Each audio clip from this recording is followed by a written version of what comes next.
अरे कितना कीमती समय मिला है, कितना कीमती समय मिला है, आप समझ नहीं पा रहे हैं, आप समझ नहीं पा रहे, पछताना पड़ेगा बाद में। थोड़ा समय विश्राम किया जाता है, इसको अभ्यास में डाल लो।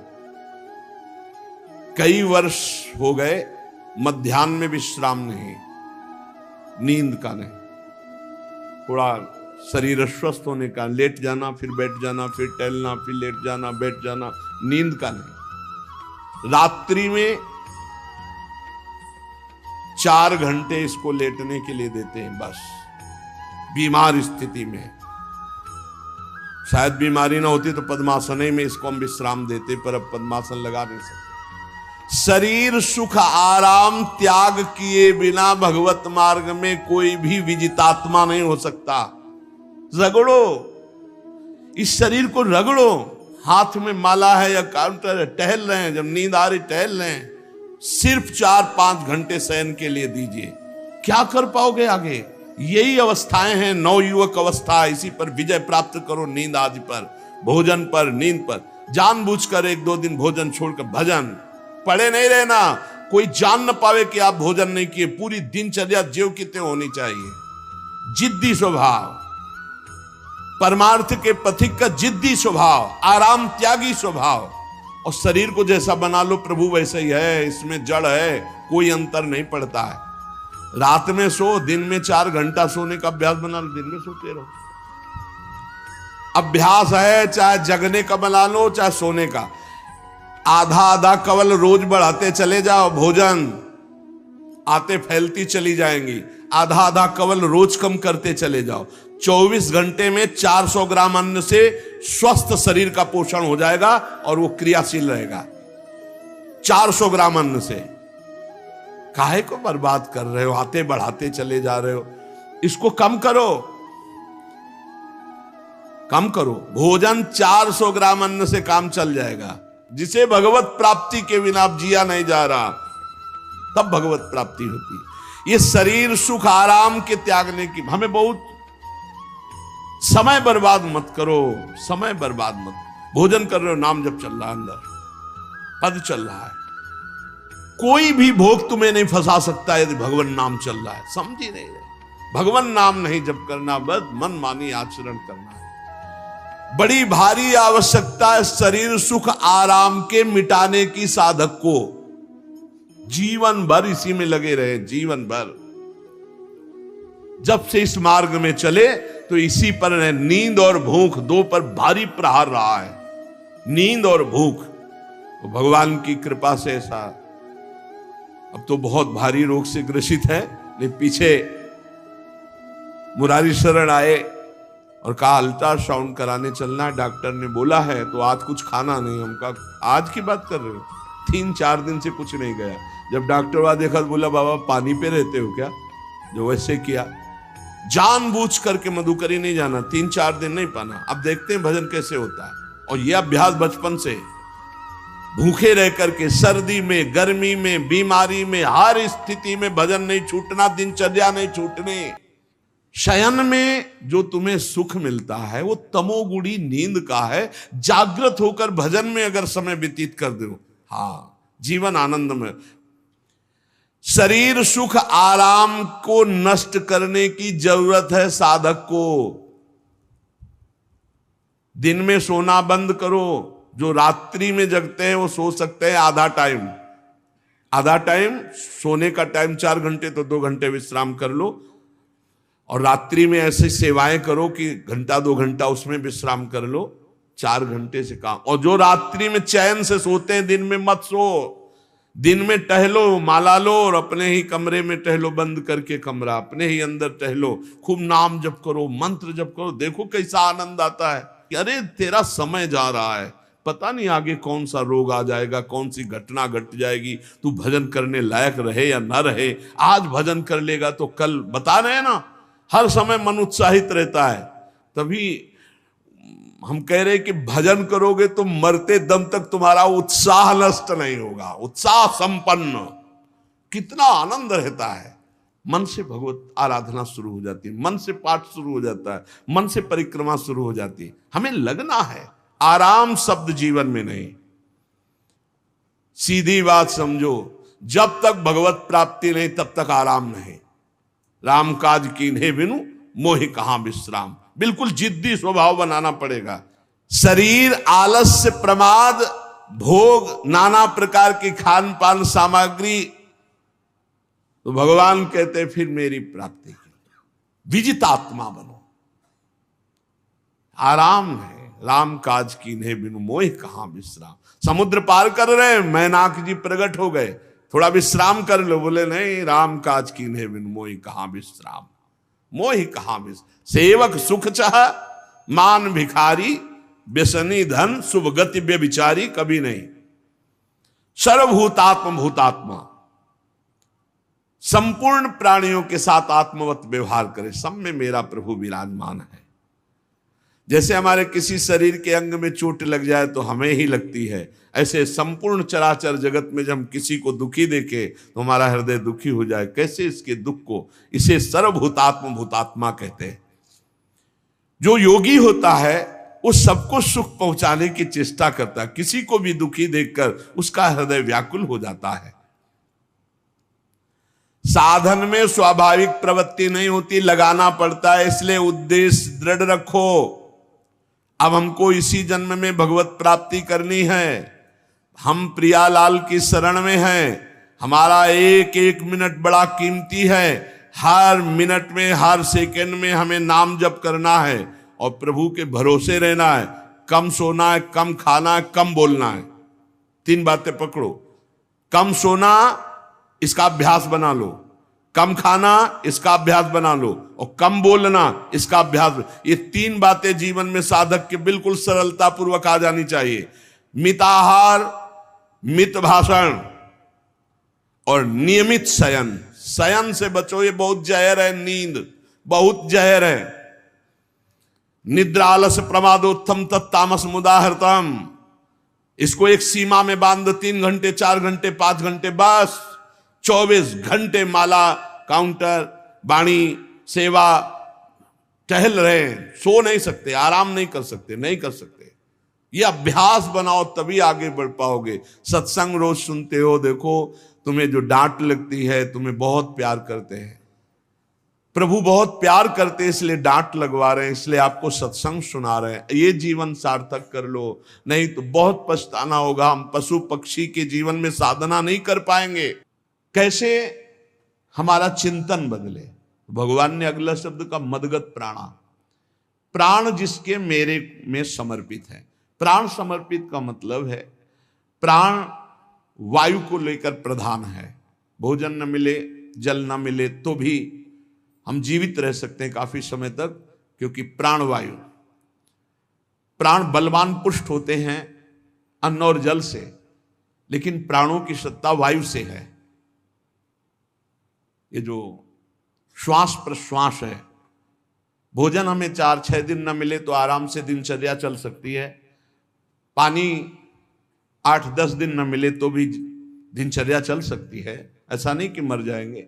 लेकिन 2 मिनट वायु ना मिले तो मर जाएंगे, 2 मिनट वायु ना मिले तो प्राण नष्ट हो। प्राण का सीधा संबंध वायु श्वासों से है, और प्रभु को प्राण समर्पित करने का मतलब हर श्वास नाम जप करना। मदगत प्राणा, हम पानी भी पिएंगे, भोजन भी पाएंगे तो प्रभु को समर्पित करके और हर श्वास नाम जप करेंगे तो ये मदगत प्राणा होगा। मदचित्ता, निरंतर चिंतन करने के लिए हमें प्राणों को समर्पित करना होगा। हमारे प्राण समर्पित हैं, हम प्रसाद के द्वारा प्राणों का पोषण करेंगे और हर श्वास प्रश्वास में नाम जप। श्वास ऊपर गई तो नाम जप, श्वास नीचे गई तो नाम जप।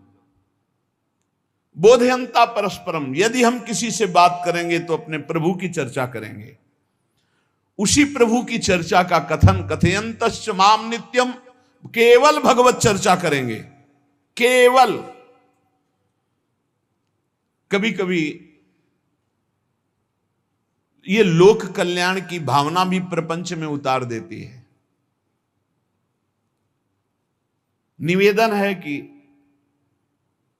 यहां कोई लोक वार्ता का प्रश्न लेकर के नावे, एक जगह तो बख्श दो जहां केवल भगवान के संबंध की चर्चा होने दो। श्रीधाम वृंदावन में आप आए हो तो प्रिया प्रीतम की चर्चा का प्रश्न करो, प्रिया प्रीतम की चर्चा सुनो, निहाल हो जाओगे। तुष्यंत च रमंत च, उसी में आनंद और संतोष होता है। भगवत चर्चा हुई और उसी में रमण करे। एक जगह तो रखो जहां तुम केवल प्रभु की चर्चा सुन सकते हो, प्रभु की चर्चा कर सकते हो। प्रपंच का तो बहुत विस्तार है। कथयंत च माम, माम भगवान कह रहे हैं, कथयंत च माम नित्यम तुष्यंत च रमंत च। चलते हैं हम भगवत मार्ग में, फैल जाते हैं फिर दुविधा युक्त संसार प्रपंच में। केवल भगवत चर्चा, कथयंत च माम, भगवान केवलम, केवल माम, मेरा, प्रियालाल की सिवा और कोई चर्चा नहीं। बार बार बोर्ड लगवा देते हैं, श्यामा श्याम की चर्चा के सिवा यहां कोई चर्चा न की जाए। आपको अगर आशा है कि यहां से कोई काम बनते हैं तो हम पहले आपको बता देते हैं हम असमर्थ हैं, हमारे में कोई सामर्थ्य नहीं है। हम केवल प्रभु की चर्चा करते हैं, प्रभु का नाम जपते हैं, प्रभु के लिए जीवन है, बस इतनी बात है। जो प्रभु में डूबना चाहता है वो आए, स्वागत है। इसके अलावा ना कोई आशीर्वाद, ना कोई तंत्र मंत्र, ना कोई जंतुर, ना किसी भी तरह की कोई ढांढस वृत्ति बना सकते हैं कि जाओ तुम्हारा ये ठीक हो जाए, तुक्का लग जाए, ठीक हो जाए, तुम्हारे भाग्य की बात है। यहां से कोई चमत्कार नहीं, यहां एक ही चमत्कार है, मलिन मन को श्री भगवान में लगा देना, जीवन को जीवन मुक्त अवस्था में पहुंचा देना। निर्विकारता की स्थिति प्राप्त करने के लिए साधु समागम है। भगवान का आदेश है, यदि मुझे अनुभव करना चाहते हो, इसी जन्म में परमानंद की प्राप्ति करना चाहते हो, तो मय्येव मन आदत्स्व मयि बुद्धिम निवेश है। कैसे करोगे? तो भगवान कह रहे मत चित्ता, मेरे में चित्त लगाओ। चित्त कैसे लगेगा? चूंकि हम प्राणों से बहुत प्यार करते, देह प्राण ते प्रिय कछु नाही, इसलिए भगवान को कहना पड़ा प्राण मेरे को समर्पित करो। कैसे समर्पित करें? जो खाओ पियो भगवान को भोग लगा के, और रात दिन नाम जप में, हर श्वास में भगवत चिंतन। अगर वार्ता करनी तो बोधयंता परस्परम कथयंतश्च माम नित्यम, केवल मेरी चर्चा। बड़ा दुर्लभ हो रहा है, भगवत चर्चा होना बड़ा दुर्लभ हो रहा है। भैया ये सब सुनहु भरत भावी प्रबल, बिलख कहो मुनिनाथ, हानि लाभ जीवन मरण जस अपजस विधिहात। जब कर्मों का फल भोगने का आया तो महात्मा जी, और जब पाप कर्म करने जा रहे थे तो पूछ लेते हमसे कि हम पाप कर्म करने जा रहे हैं, आपकी अनुमति है क्या? तब नहीं, तब किसी ना भगवान की याद की, न गुरु की याद की, मनमानी आचरण किए। तो अब भोग आया है, अब भोग लो, उसको भोगना पड़ेगा, वो यहीं मिलेगा तुम्हें। पति पत्नी परिवार संसार मित्र, इन्हीं में सब कलह अशांति मारपीट नाना प्रकार का। अरे पूछो मत। भगवान के चरणों का जब तक आश्रय नहीं लोगे तो यहां का ये प्रेम विवाह, यहां का प्रेम तुम्हें शांति प्रदान नहीं कर सकता। भगवत भाव रखोगे, हर परिस्थिति को शांति पूर्वक निर्वाह। ये जीवन काटना भी एक कला है। मनुष्य जीवन कोई पशु जीवन नहीं है। अगर अध्यात्म नहीं तो आप इसको जी नहीं सकते, आप इस जीवन को नहीं जी सकते। अशांत रहोगे, क्लेशित रहोगे, परेशान रहोगे। जीवन की कला है द्वंद्वों में समता, संपूर्ण जगत में रहते हुए ममता रहित हो जाना, संपूर्ण क्रियाएं करते हुए अहंकार रहित हो जाना। अभी जीवन मुक्तता का आनंद आ जाए तो मत चित्ता, मदगत प्राणा, बोधयंता परस्परम, कथयंत च माम नित्यम, तुष्यंत च रमंत च। हमारा उद्देश्य भगवत प्राप्ति का है। जो भगवत संबंध से भगवत प्राप्ति करना चाहता है उसके लिए दरबार खुला है, फ्री है, कोई फीस नहीं है, कोई शर्त नहीं है। तुम कौन हो, कहां के हो, कोई मतलब नहीं। आपका केवल संबंध भगवान के संबंध से वार्ता होगी तो यहां हो सकती है। इसलिए सावधानी होकर हमारे समय को निरर्थक ना किया जाए। बहुत कीमती समय, जब प्रश्न होता है तो फिर उस पर चर्चा करनी ही होती है। हमें सिर्फ भगवान का आदेश है, कथयंतश्च माम नित्यम तुष्यन्ति च रमन्ति च। उसी में संतोष करना, उसी में रमण करना है। हमारा भरण पोषण श्री प्रिया जी से होता है, किसी व्यक्ति से नहीं होता है। हमारे यहां श्री श्यामा श्याम विराजमान है, उनका पूरा जगत है। तुम्हारी बुद्धि में मेड़ है, भेदभाव है, उनके लिए भेदभाव नहीं। सब मम प्रिय, सब मम उपजाए, तो हम अपने स्वामी के अनुसार चलेंगे। सब मेरे प्राणनाथ श्यामा श्याम के जन है, कोई भी हो, इतना ना छोटा ना इतना बड़ा, ना इतना प्रिय ना इतना अप्रिय, सब बराबर है। एक तरफ चाहे गुणात्मा, गुण से युक्त महात्मा, और एक चाहे दुरात्मा, दुर्गुणों से युक्त, दोनों को ऐसे दुलार करके श्री जी की तरफ बढ़ाने वाला मार्ग ये मार्ग यहाँ का है। कथयंत माम नित्यम तुष्यंत च रमंत च तेषाम सतत युक्ता नाम भजताम प्रीति पूर्वकम। जो सतत प्रेम पूर्वक मेरा भजन करता है, भगवान कह रहे ददामि बुद्धि योगम तम, उसकी बुद्धि का योग मैं करा देता हूं। ये खास बात हुई, लगाने की चेष्टा हमने की मन बुद्धि को, और भगवान आकर मन बुद्धि में विराजमान हो गए। तेषामेवानुकंपार्थ महमज्ञानजं तमहा नाशयात्म्यात्म भावस्थो ज्ञान दीपेन भास्वता। भगवान कृपा करके उसके हृदय में ज्ञान प्रकाशित कर दिया। जब कोई सतत भजन करता है, प्राण प्रभु को समर्पित कर देता है, चित्त प्रभु में लगाए हुए प्रभु की चर्चा, भगवान उसके अंदर ज्ञान प्रकाशित कर देते, तो वो अनात्म भाव जो देह भाव था उसका नाश हुआ और वो भगवत भाव में स्थित हो जाता है। भगवान कह रहे हैं मत चित्तः सर्वदुर्गाणि मत प्रसादात् तरिष्यसि। जब कोई मेरे में चित्त लगाता है तो मेरी कृपा से सारे दुर्गुणों का नाश हो जाता है। महात्मा तो भगवान बनाते हैं। करो सत्य ते साधु समाना, मैं उसे साधु बनाऊं। हमारा कर्तव्य, हमारा चित्त प्रभु में लग जाए। मेरा चिंतन करो, भगवान का आदेश है। बस खास बात है चिंतन।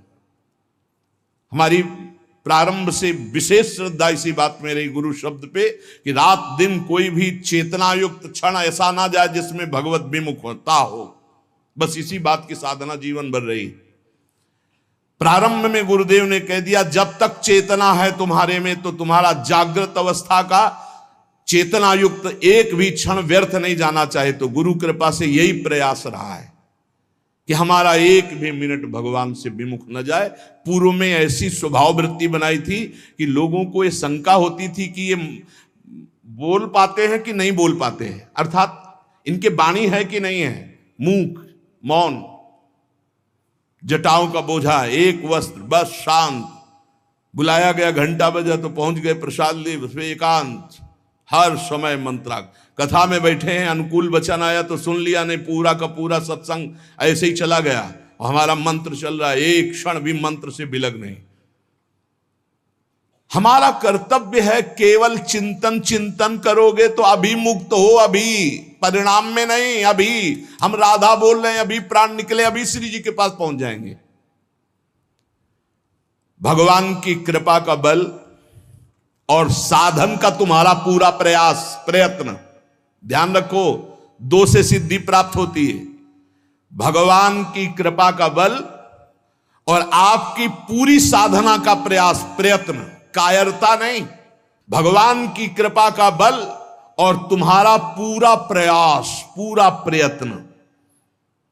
देखो, भगवान की दर्शन वृत्ति हृदय में जागृत हुई ध्रुव जी के पद को लेकर, कामना को लेकर। मैं भगवान का साक्षात्कार करूंगा, उनसे वरदान मांगूंगा कि मुझे सबसे श्रेष्ठ पदवी की प्राप्ति हो। चले, भगवान नारद जी मिले। पहला प्रलोभन, चलो अभी तुम्हें इस सम्राट पद पर नकार दिया। फिर भय, सांप हैं, बीछी हैं, जंगल के बड़े, और फिर यक्ष राक्षस, न जाने कौन कौन है। तुम अभी बालक हो, तुम्हें खा जाएंगे, तुम क्या तपस्या करोगे, क्या भजन। नहीं, इससे भी नहीं टिके। कुछ भी हो, कदम वापस नहीं जाएंगे, अब तो हरि की प्राप्ति। तो गुरु मंत्र दे दिया। 6 महीने बहुत ही देह भाव रहित होकर उच्च कोटि की साधना की।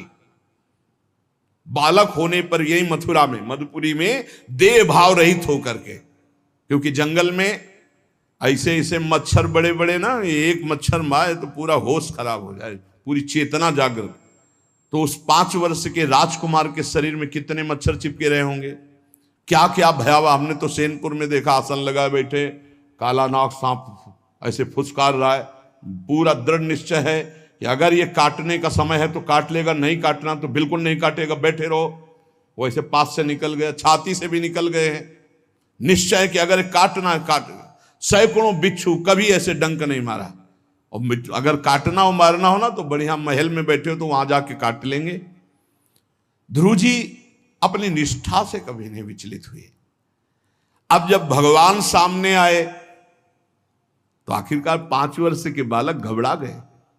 भगवान का तेज, भगवान का रूप, भगवान की महिमा। भगवान मुस्कुराए, कृपा दृष्टि से देखे, बल मिला, भगवान को देख पा रहे हैं। अब मन में आया कि मैं स्तुति कैसे करूं, क्योंकि कोई ज्ञान तो है नहीं। भजन किया, भगवान की प्राप्ति हो रही, लेकिन अब कोई ऐसा ज्ञान तो है नहीं जिससे भगवान का स्तवन करे।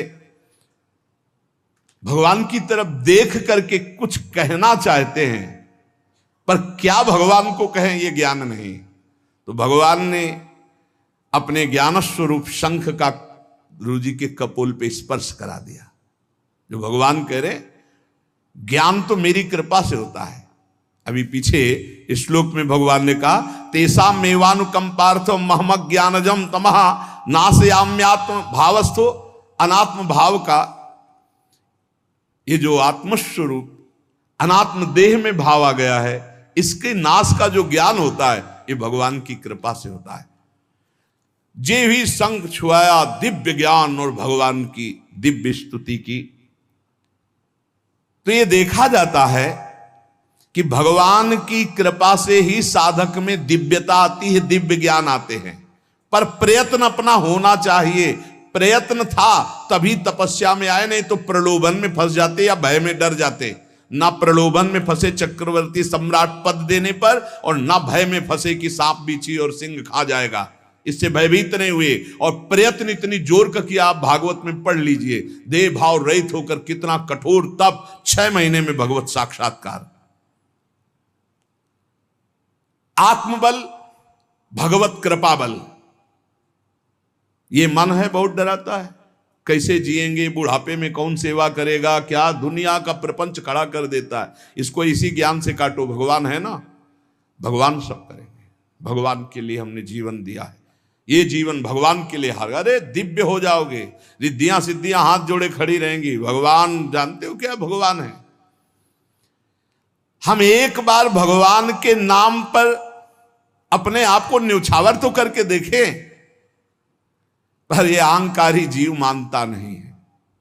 यह अहंकार का बल लिए रहता है। आसुरी प्रकृति है ये अहंकार। अहंकारम बलम दर्पम कामम क्रोधम च संश्रिताः।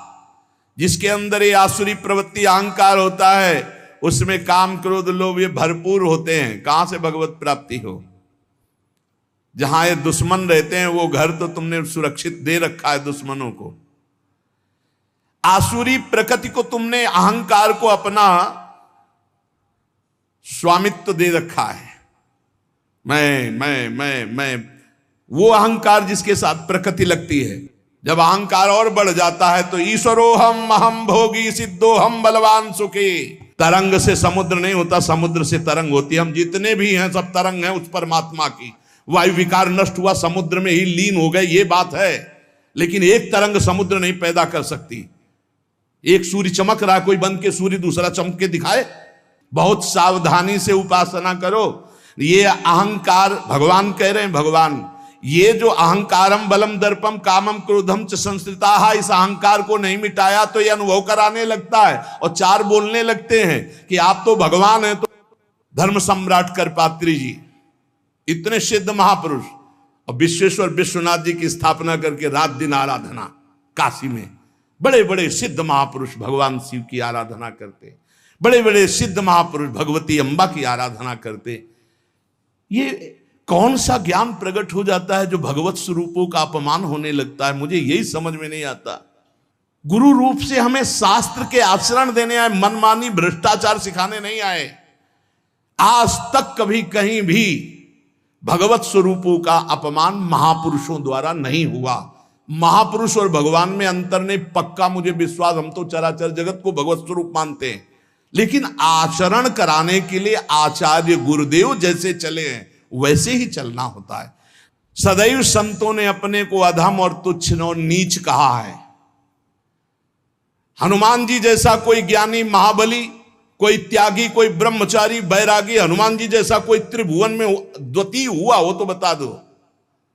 अतुलित बलधामम हेम शैलाभदेहम दनुजवन कृशानुम ज्ञानिनाम अग्रगण्यम। अरे जय गिर चरण दे हनुमंता चले सुगा पाताल तुरंता, हजार हजार को पकड़ के कछु मारिस कछु मर्दिस कछु मिले से धर धूरी। अब विभीषण जी से कैसे परिचय बता रहे?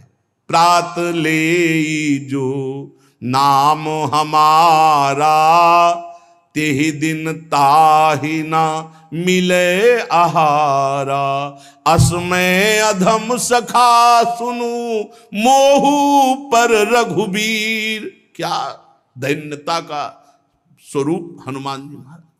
भगवान से जब हनुमान जी मिल रहे तब उनसे प्रभु आप पूछ रहे हो कि तू नाथ एक मैं मंद मोह बस, ज्ञानी नाम अग्रगण्यम, एक मैं मंद मोह बस, कुटिल हृदय अज्ञान, पुनि प्रभु मोहि विसारेऊ, दीन बंधु भगवान। जय प्रणतारित भंजन, चरणों में लौट गए हनुमान जी महाराज। सबरी जी भगवान सामने बैठकर स्तुति करते हैं। जो नवधा भक्ति है वो उपदेश नहीं है, सबरी जी की स्तुति है। ये सब भक्ति सबरी जी में विराजमान, क्योंकि उसी समय सबरी जी भगवत धाम जाती है तो उपदेश तो उसको दिया जाता है जो आचरण में उतारे। सबरी जी तो सिद्ध महापुरुष अभी भगवत धाम जा रही भगवान के सामने ही।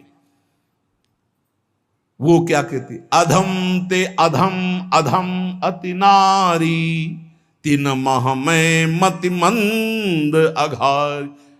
हरिवंश महाप्रभु, क्वा हम तुच्छ परम अधम